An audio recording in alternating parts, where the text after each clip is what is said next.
ప్రభుత్వ మద్యం షాపుల్లో పనిచేసే ఉద్యోగులకు ఉద్యోగ భద్రత కల్పించాలని Andhra Pradesh state beverages corporation contract and outsourcing employees welfare association నాయకులు డిమాండ్ చేశారు. కాకినాడ రూరల్ సర్పవరంలోని భవానీ నిర్మాణ కార్మికుల సంఘం భవనంలో నిర్వహించిన సమావేశంలో కాకినాడ జిల్లా సామర్లకోట డిపో యూనియన్ అధ్యక్షుడు సబ్బతి చిట్టిబాబు మాట్లాడుతూ నూతన మద్యం పాలసీ నాణ్యమైన మద్యం ఇస్తామన్న ప్రభుత్వ మద్యం షాపుల్లో పనిచేసే సిబ్బంది పట్ల స్పష్టత ఇవ్వకపోవడం దారుణమని అన్నారు. తక్షణమే తమ డిమాండ్లను పరిశీలించి ఉద్యోగ భద్రత కల్పించాలని కోరారు. ఈ కార్యక్రమంలో యూనియన్ ఉపాధ్యక్షులు I Srinu, J Veerababu, A Suryanarayana, T Dorababu, M Ashok, CH Sekhar, Raj Kumar తదితరులు పాల్గొన్నారు.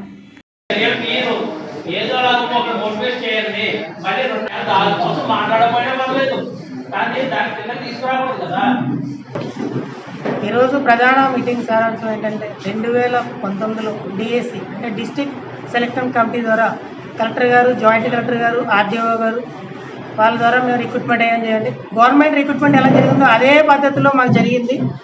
ఇప్పటి వరకు 2019 నుంచి ఇప్పటి వరకు కూడా ఈ వైన్ షాప్లో సిబ్బంది మేము ఏ ఒక్క తప్పు చేయకుండా ప్రభుత్వానికి సరైన రెవెన్యూని ఇస్తూ కరోనా కాలంలో కూడా ఎంతోమంది ప్రాణాలు చనిపోయిన వాళ్ళకి కూడా ఎప్పుడు కూడా ఏదో ఒకటి న్యాయం చేయలేదు. అయినా మేము ఏనేకోకుండా మా కుటుంబ బాధ్యతల కోసం, అలాగే రాష్ట్ర రెవెన్యూ రాష్ట్ర రెవెన్యూ ఎక్కడ మేము ధర్నాలు చేసినా ఏం చేసినా పోతుందని చెప్పి మీ యొక్క ధర్నాలు కానీ చేయకుండా మా యొక్క గోల్డ్ మహిళా అధికారులు చెప్పాం కానీ పై వరకు వెళ్ళలేకుండా పోయింది. ఈ 5 సంవత్సరాల్లో ఒక్కసారి కూడా బోనస్ రాకుండా లేదు, ఒక్కసారి కూడా రాలేదండి. ఈ డిసెంబర్ 31 అండ్ జనవరి ఫెస్ట్లో జరిగినప్పుడు మమ్మల్ని అర్ధరాత్రి 12 గంటల వరకు కూడా డ్యూటీ చేయించారండి. ఎక్కడ కూడా ఈ డ్యూటీ చేసిన అర్ధరాత్రి పనికి కనీసం దానికి ప్రతిఫలం ఎక్కడ కూడా చేయలేదండి. దాన్ని కూడా మేము ఏది అడగలేదు. ఒకటి ప్రధాన అజెండా, మాకు ఉద్యోగ భద్రత కల్పించండి.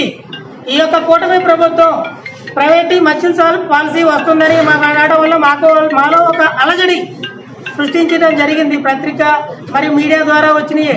ఇది నిజమో కాదో తెలియదు, కానీ ఒకవేళ అలా జరిగితే మాత్రం దయచేసి 15,000 మంది కుటుంబాలు రోడ్డున పడిపోతారు.